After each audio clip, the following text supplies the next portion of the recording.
السلام علیکم ورحمۃ اللہ وبرکاتہ نحمدہ ونصلی علی رسولہ الکریم اما بعد الحمدللہ آج ہماری دعوت و تبلیغ کی کلاس نمبر 19 ہے اور جس کا ٹاپک ہے ایمان کا تیسرا رکن کتابوں پر ایمان۔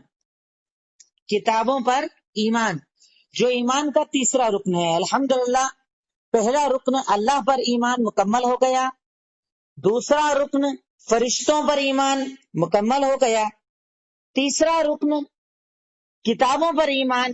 آج اس کی کچھ ڈیٹیل میں انشاءاللہ آپ کے سامنے بیان کرنے کی کوشش کروں گا۔ اللہ رب العالمین مجھے کہہ کر اور آپ کو سن کر عمل اور اسے آگے پھیلانے کی توفیق عطا فرمائے، آمین تقبل یا رب العالمین۔ کتابوں پر ایمان، اور اس کی دلیلیں میں شروع میں آپ کو دے چکا ہوں۔ حدیث جبریل میں نے آپ کو بتا دی، قرآن کی آیت میں نے آپ کو بتا دی، جس میں یہ پتا چلتا ہے کہ ایمان کے 6 رکن ہیں اور ان کے اندر جو الگ الگ رکن ہیں ان کی ڈیٹیل اب میں آپ کے سامنے بیان کر رہا ہوں۔ تو آج جو ٹاپک ہمارے سامنے ہے وہ ہے کتابوں پر ایمان۔ اللہ رب العالمین نے جو کتابیں آسمان سے اتاری، ان کتابوں پر ایمان رکھنا، تو اس ایمان کا مطلب کیا ہوتا ہے، وہ ایمان کسے کہا جاتا ہے، آج ان ساری چیزوں کی ڈیٹیل آپ کے سامنے انشاءاللہ میں بیان کرنے کی کوشش کروں گا۔ کتابوں پر ایمان، سب سے پہلے آپ ہیڈنگ لکھیے گا، کتابوں پر ایمان کا مطلب کیا ہے۔ کتابوں پر ایمان کا مطلب کیا ہے؟ جیسے کل میں نے آپ کو فرشتوں پر ایمان کے پوائنٹس بنوائے تھے، ویسے ہی آپ چاہیں تو اس کے بھی پوائنٹس بنا سکتے ہیں۔ کتابوں پر ایمان کا مطلب کیا ہے؟ تو نمبر 1، اس بات پر یقین کہ وہ سب کتابیں اللہ رب العالمین کی طرف سے تھی اور سچی تھی۔ اس بات پر یقین کہ وہ ساری کتابیں اللہ رب العالمین کی طرف سے اور سچی تھی، یعنی اس کے سچے ہونے میں کوئی شک نہیں۔ نمبر 2، وہ سب کتابیں اللہ کا کلام تھی، وہ ساری کتابیں اللہ کا کلام تھی۔ نمبر 3، ان سبھی کتابوں میں اللہ تعالی نے ہدایت کو نازل کیا تھا، ان سبھی کتابوں میں اللہ رب العالمین نے ہدایت کو نازل کیا تھا۔ نمبر 4، جن کتابوں کا نام بتایا گیا ہم اس پر بھی ایمان رکھتے ہیں، اور جن کا نام نہیں بتایا گیا ہم اس پر بھی ایمان رکھتے ہیں، کیونکہ آپ جانتے ہیں آسمانی انبیاء تو بہت سارے آئے، پر کتابوں کے تو 4-5 کتابوں کے نام ہمیں بتائیں، پر نام معلوم ہو یا نہ معلوم ہو، ہم یہ ایمان رکھتے ہیں کہ وہ ساری کتابیں اللہ رب العالمین کی طرف سے تھیں اور اللہ تعالیٰ نے الگ الگ وقت پر اسے نازل کیا تھا۔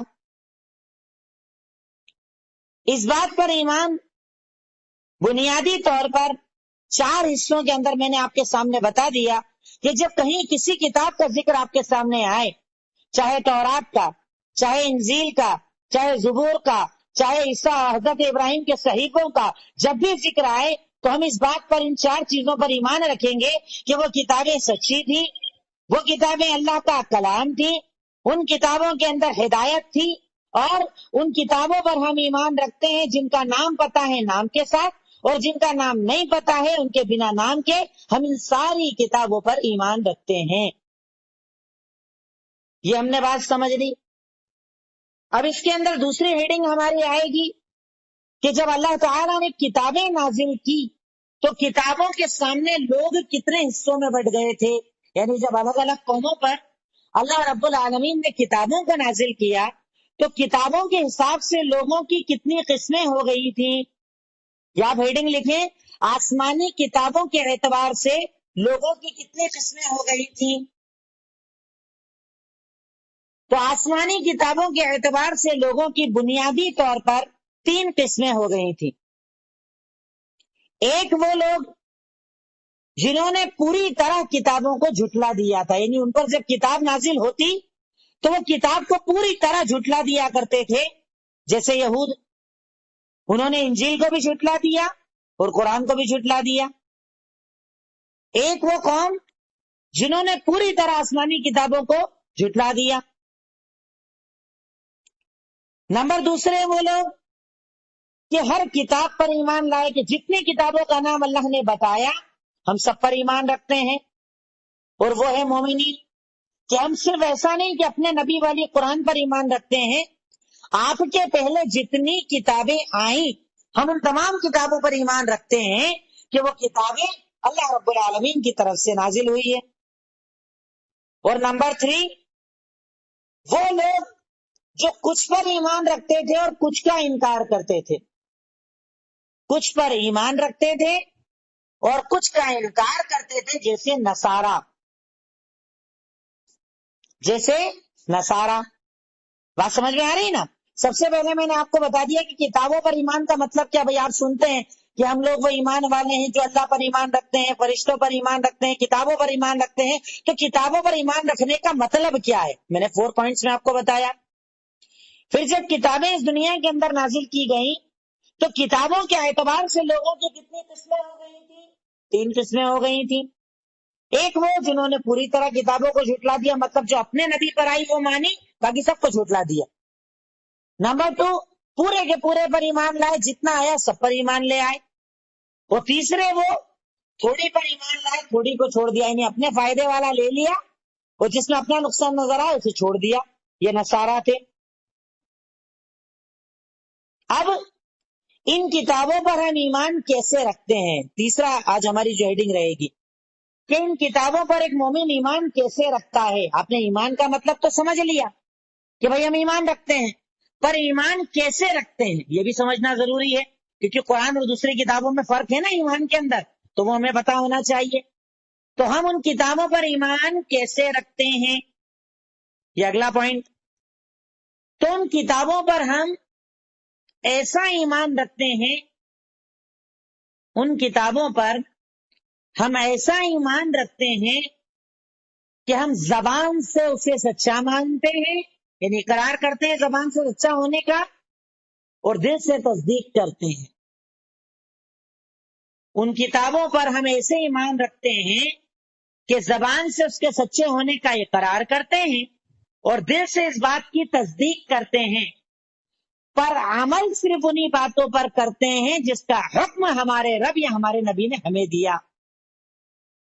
عمل صرف انہی چیزوں پر کرتے ہیں جس کا حکم ہمیں اللہ نے قرآن میں یا اللہ کے نبی نے حدیث میں دیا۔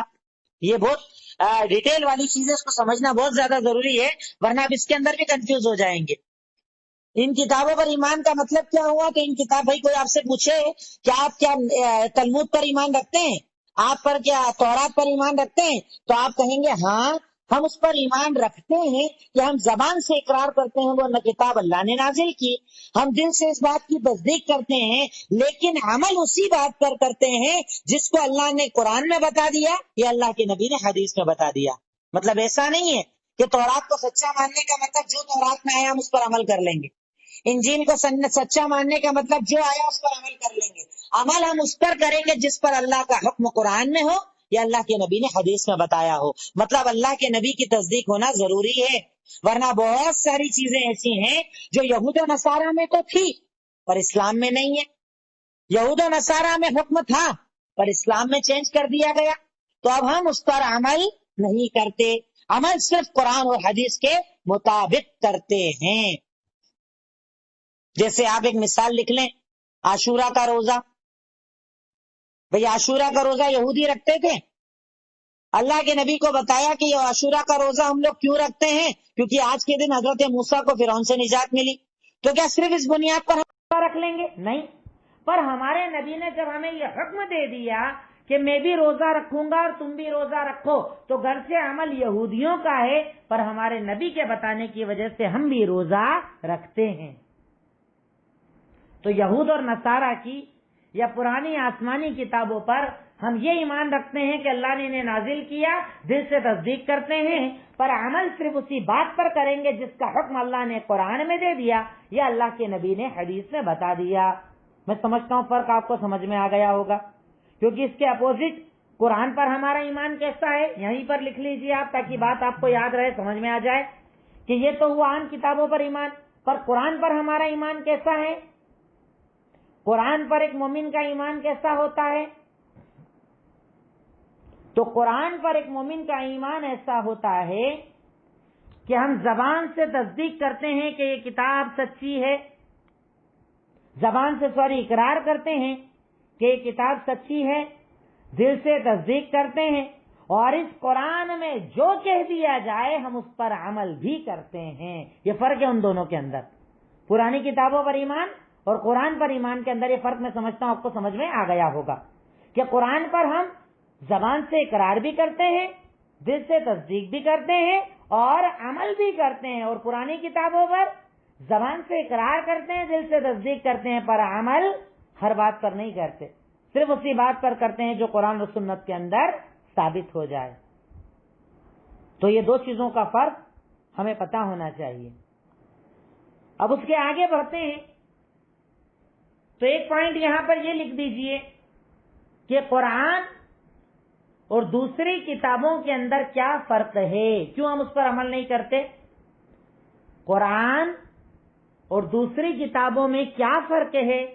بھئی آپ کہتے ہو کہ ہم قرآن پر عمل کریں گے پر تورات پر عمل نہیں کریں گے، ہم انجیل پر عمل نہیں کریں گے، ہم زبور پر عمل نہیں کریں گے، تو اس کی وجہ کیا ہے؟ کیوں ایسا فرق ہے؟ کیوں آپ ایسا کرتے ہیں؟ کیوں آپ قرآن کو الگ سمجھتے ہیں؟ تو اس کی وجہ آپ لکھ لیجئے، سورہ ہجر آیت نمبر 9، سورہ ہجر آیت نمبر 9، ہم صرف قرآن پر عمل اس لیے کرتے ہیں کیونکہ آسمانی کتابوں میں قرآن ایک اکیلی ایسی کتاب ہے جس کو بدلا نہیں جا سکتا۔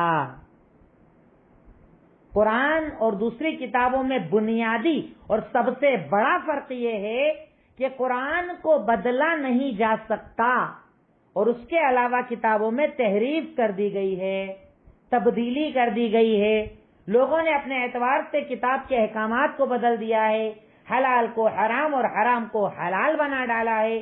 تو یہ فرق آپ کو سمجھ میں آنا چاہیے۔ یہود اور نصارہ سے اگر آپ بات کریں گے تو آپ کو کہیں گے کہ بھئی ہماری کتاب کو نہیں مانتے، تمہاری کتاب کو مانتے ہو، تو ان کو آپ کہو گے کہ ہمارے پاس وہ کتاب ہے جس میں ہمارے رب نے گارنٹی لے لی ہے کہ اس کتاب کو بدلا نہیں جا سکتا، پر اس کے علاوہ جتنی کتابیں ہیں ان میں تحریف ہو سکتی ہے، تبدیلی ہو سکتی ہے، بدلا جا سکتا ہے، اور اس کی 50 دلیلیں قرآن اور حدیث کے اندر موجود ہے۔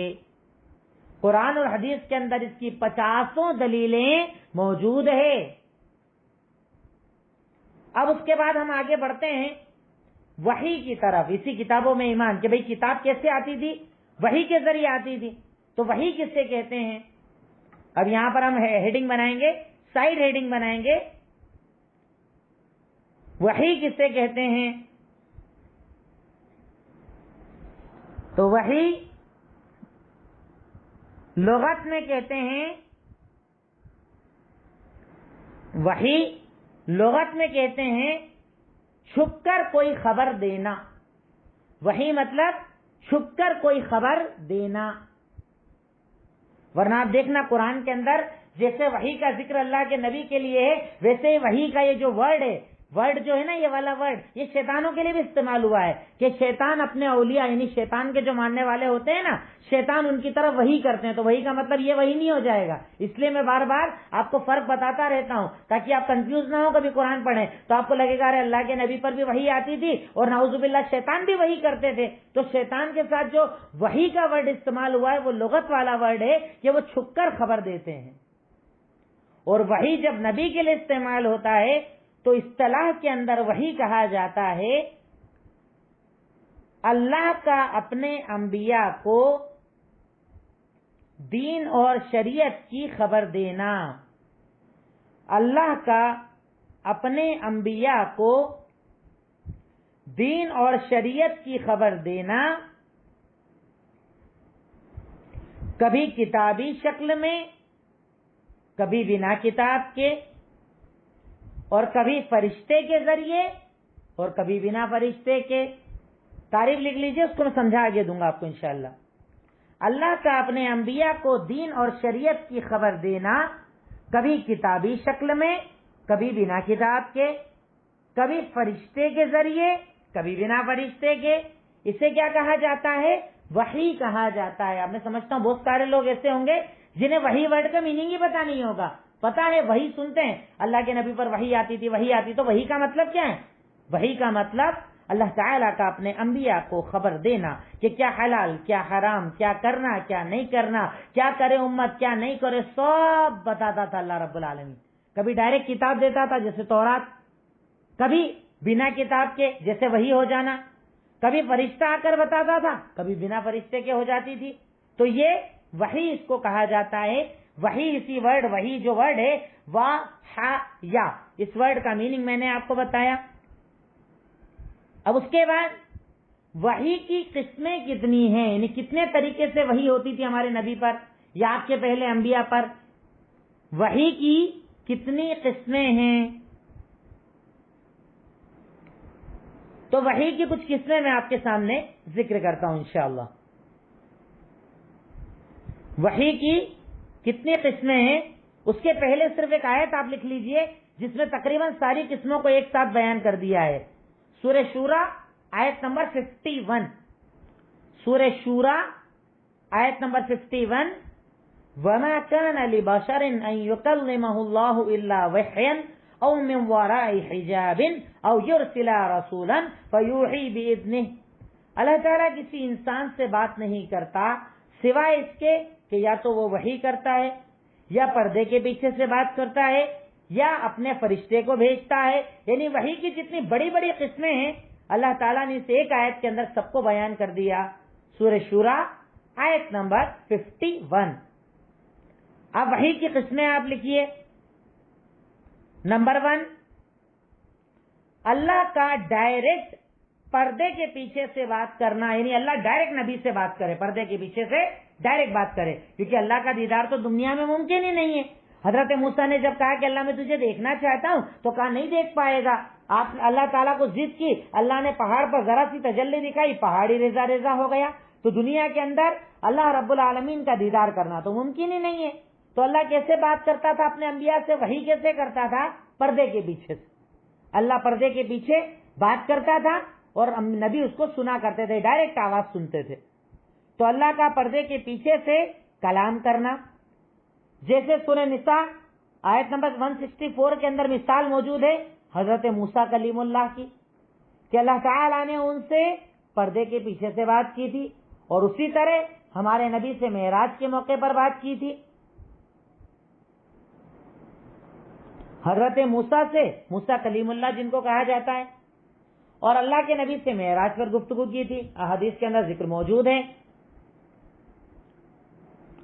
تو وحی کی پہلی قسم کیا ہوتی ہے کہ اللہ تعالیٰ پردے کے پیچھے سے بات کرتا ہے، یعنی ڈائریکٹ نبی سے گفتگو ہوتی ہے، بات چیت ہوتی ہے، اور بات بتا دیتا ہے اللہ۔ جیسے ہمارے نبی کو اوپر بلا کر نماز دی تھی، وہی نماز جس کی ہم اہمیت نہیں سمجھتے، وہی نماز جس کی ہم قدر نہیں کرتے، وہی نماز جس کو پڑھنا ہم ضروری نہیں سمجھتے، وہی نماز جس کو چھوڑ کر بھی ہم اپنے آپ کو مسلمان سمجھتے، وہی نماز جس کے لیے اللہ کے نبی نے ڈائریکٹ ورڈ استعمال کیا کہ اگر ایک وقت کی بھی نماز جان بوجھ کر چھوڑے تو آدمی کافر ہو جاتا ہے، وہی نماز اللہ نے بات کر کے دی تھی، آسمان پر بلا کر دی تھی۔ روزہ دنیا میں، زکوٰۃ دنیا میں، حج دنیا میں، سب دنیا میں دے دیا، نماز کے لیے اوپر بلایا۔ مطلب کتنی اہم عبادت ہوگی وہ، کتنی زیادہ اللہ تعالیٰ کو پسندیدہ ہوگی وہ عبادت، پر ہم مسلمان اس نماز کی اہمیت کو نہیں سمجھتے، نماز ادائیگی کو ضروری نہیں سمجھتے۔ جب نیا نیا کورونا کا مرض آیا، لاک ڈاؤن لگا، خوب نمازیں پڑھ لی صاحب، جو فرض نہیں پڑھتے وہ تہجدیں پڑھ رہے تھے، اور جب موت کا ڈر نکلا پھر وہی بے نمازی زندگیاں شروع ہو گئی، کیونکہ ڈر نہیں ہے نا اللہ کا۔ بہرکیف میری بات الگ وے میں چلی جائے گی۔ نمبر 1، اللہ کا سیدھے نبی سے پردے کے پیچھے سے کلام کرنا۔ نمبر 2، ڈائریکٹ وحی نازل کر دینا، ڈائریکٹ وحی نازل کر دینا، یعنی نبی دنیا میں ہی رہے، اللہ بات نہ کرے پر ڈائریکٹ دل کے اندر وحی نازل کر دے، بات دل اور دماغ کے اندر ڈال دے اللہ رب العالمین۔ کئی بار ہوتا تھا اللہ کے نبی پر سوال پوچھا جاتا، ڈائریکٹ دل کے اندر اللہ وحی کرتا اور نبی پڑھ کر لوگوں کو بتا دیتے کہ یہ کرو، یہ مت کرو، ایسا کرنا چاہیے، ویسا نہیں کرنا چاہیے۔ سیدھے وحی نازل کر دینا، دل میں بات ڈال دینا، یہ دوسری قسم تھی۔ تیسری قسم، وحی فرشتے کے ذریعے نازل کرنا، وحی آئے ڈائریکٹ نہیں آئے، کس کے ذریعے آئے؟ فرشتے کے ذریعے آئے۔ جیسے جبریل امین غار ہرا کے اندر پہلی مرتبہ آئے، جو سیرت میں نے آپ کو پڑھایا، جو غار ہرا کے اندر مثال چاہیں تو لکھ لیں آپ، فرشتے کے ذریعے وحی کی تو بہرحال پورا قرآن مثال ہے. قدم قدم پر حضرت جبریل امین آتے تھے اور سارے انبیاء کے پاس آتے تھے. جبریل امین کا کام ہی یہ تھا وحی لے کر آنا. فرشتوں کے جو میں نے بتایا نا الگ الگ کام ہوا کرتے تھے, ان کاموں میں ایک کام تھا انبیاء کے پاس آنا.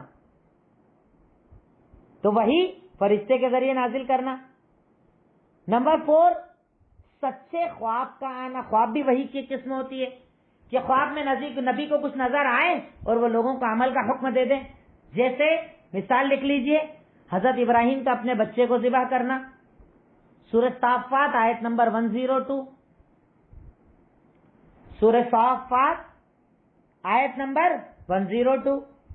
یہ کیا تھا؟ خواب ہی تھا نا. حضرت ابراہیم نے خواب دیکھا کہ بیٹے کو ذبح کرنا ہے. بیٹے کو آ کر کہا بیٹے ذبح کرنا ہے. آپ نے یہ نہیں انتظار کیا کہ اللہ وحی کرے گا. آپ نے یقین رکھا کہ اگر مجھے خواب آ رہا ہے اس کا مطلب میرا خواب سچا ہے اور مجھے عمل کرنا ہے. وحی کی 5ویں قسم, فرشتہ انسانی شکل کے اندر تعلیم دے. انسانی شکل میں آئے اور نبی کو تعلیم دے. اور اس کی مثال آپ مشہور حدیث جبریل لکھ لیجئے. حدیث جبریل جو ہم پڑھ رہے ہیں نا, جو ابھی ہم پڑھ رہے ہیں وہی حدیث تو ہے کہ جبریل امین اللہ کے نبی کے پاس انسانی شکل میں آئے اور بولا ایمان کیا ہے بتاؤ, اسلام کیا ہے بتاؤ, احسان کیا ہے بتاؤ. یہ وہی پڑھ رہے ہیں ہم لوگ. تو یہ بنیادی 5 بڑی بڑی شکلیں ہیں جس میں اللہ تعالی اپنے انبیاء کے اوپر وحی کیا کرتا تھا. دین کو, کتابوں کو, تعلیمات کو, حلال کو, حرام کو رب العالمین ان 5 طریقوں پر عام طور پر نازل کیا کرتا تھا. اب اس کے بعد ایک ہیڈنگ لکھیے, کچھ مشہور آسمانی کتابوں کے نام بتائیے. کچھ مشہور آسمانی کتابوں کے نام بتائیے. نمبر 1, تورات جو حضرت موسیٰ علیہ السلام پر نازل کی گئی. نمبر 2, زبور جو حضرت داؤد علیہ السلام پر نازل کی گئی. زبور مت بولنا, کئی لوگ اس کو زبور بولتے ہیں, زبور ہے یہ. نمبر 3, انجیل جو حضرت عیسیٰ علیہ السلام پر نازل کی گئی. نمبر 4, صحیفے جو حضرت ابراہیم اور حضرت موسیٰ پر نازل کیے گئے. صحیفے جو حضرت ابراہیم اور موسیٰ پر نازل کیے گئے, جس کو بولتے ہیں نا صحف ابراہیم و موسیٰ سورہ اعلیٰ کے اندر, وہی صحیفے. اور اس کے بعد نمبر 5, قرآن جو محمد الرسول اللہ صلی اللہ علیہ وسلم پر نازل کیا گیا. کم سے کم اتنی کتابوں کے نام تو آپ کو پتا ہونا چاہیے کہ تورات اللہ تعالیٰ نے حضرت موسیٰ کو دیا کہ جاؤ اپنی قوم کو ڈراؤ, اپنی قوم کو دین بتاؤ, حق بتاؤ, حلال بتاؤ, سمجھاؤ, دین کی طرف لاؤ. انہوں نے دین کی تعلیم دی. زبور حضرت داؤد علیہ السلام پر نازل کی, انہوں نے اس کے ذریعے لوگوں کو تعلیم دی. انجیل حضرت عیسیٰ علیہ السلام پر نازل ہوئی, انہوں نے قوم کو تعلیم دی. حضرت ابراہیم پر صحیفے نازل ہوئے, انہوں نے قوم کو تعلیم دی. پر قوموں نے ان کی باتوں کو مانا, کبھی نہیں مانا, اور اس کے بعد ان کے بعد کتابوں کو تبدیل کر دیا. اگر آپ قرآن کریم خاص طور پر سورہ بقرہ کو پڑھیں گے نا تو آپ کو یہود اور نصارہ کے یہ جملے بار بار اللہ تعالیٰ نقل کرتا ہے کہ یحرفون الکلم عن مواضعہ, یہ لوگ کتابوں کو بدل دیا کرتے تھے. ایک مشہور واقعہ میں صرف آپ کو سمجھانے کے لیے بتا رہا ہوں کہ ایک مرتبہ اللہ کے نبی صلی اللہ علیہ وسلم کی خدمت کے اندر معاملہ آیا کہ ایک یہودی نے زنا کر لیا. سزا پوچھی گئی کیا دی جائے؟ کہا کوڑے مار دو. کہا تمہاری کتاب لے کر آؤ. کتاب لائے, پڑھو کتاب کے اندر کیا لکھا ہے. تو یہودی نے کیا کرا, زنا کا جہاں حکم تھا اس پر ہاتھ رکھ لیا. کہا کوڑے مار دو. کہا ہاتھ ہٹا, تو وہاں لکھا ہوا تھا جو اسلام کا حکم تھا کہ رجم کر دیا جائے. پر ان کی معمولات کیا تھے کہ یہ لوگ اپنے اعتبار سے دین کو تبدیل کر دیا کرتے تھے. امیر چوری کرتا کوڑے مار دیتے, اور غریب چوری کرتا ہاتھ کاٹ دیتے. ان لوگوں نے کتابوں کو بدل ڈالا, تحریف کر ڈالا, اپنے اعتبار سے کتابوں کو استعمال کیا، پر الحمدللہ اللہ تعالیٰ نے قرآن کریم کو یہ معجزہ عطا کیا کہ اسے بدلا نہیں جا سکتا، اسے تبدیل نہیں کیا جا سکتا، اس کے الفاظ کو بدل نہیں سکتے، اس کی تعلیمات کو آپ بدل نہیں سکتے۔ تو ہم مسلمانوں کو قرآن کے اوپر فخر ہونا چاہیے کہ اللہ رب العالمین نے ہمیں وہ کتاب عطا کی ہے کہ جس کو کبھی بھی بدلا نہیں جا سکتا۔ اب اس کے بعد قرآن کسے کہتے ہیں، قرآن کے بارے میں بھی آپ لکھ لیجئے، کیونکہ کتابوں کی بات کر رہے ہیں تو اپنی تو سب سے اہم کتاب یعنی جو اللہ نے نازل کی وہ کتاب قرآن ہے جس پر ہم ایمان رکھتے ہیں۔ تو قرآن کہتے کسے ہیں، قرآن کہتے کسے ہیں؟ تو قرآن کہتے ہیں اللہ کا کلام، اللہ کا کلام جو اللہ کے نبی صلی اللہ علیہ وسلم پر نازل کیا گیا، جس کی تعلیمات میں کوئی شک نہیں ہے، اپنے سے پرانی کتابوں کی تصدیق اس کے اندر موجود ہے۔ قرآن کئی پوائنٹس ہیں اس کے اندر، آپ چاہیں تو کاما لگا کر لکھ لیں، چاہیں تو نمبر لگا کر لکھ لیں۔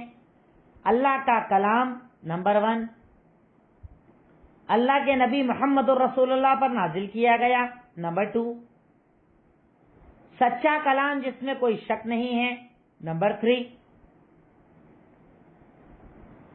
نمبر 4 اپنے سے پہلے کی کتابوں کی تصدیق اس کے اندر موجود ہے، مطلب یہ بتایا گیا کہ انجیل آئی، تورات آئی، زبور آئی، یہ ہوا وہ ہوا، ساری تصدیق موجود ہے۔ نمبر 4 اس کی تلاوت عبادت ہے،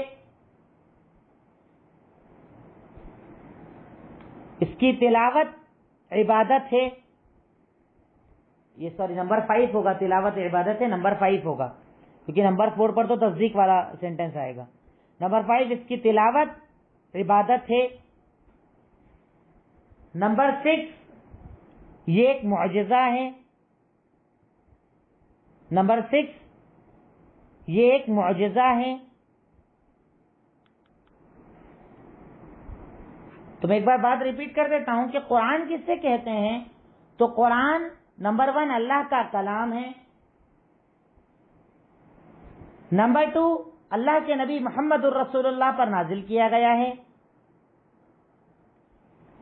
نمبر 3 سچا ہے، اس میں کوئی شک نہیں ہے،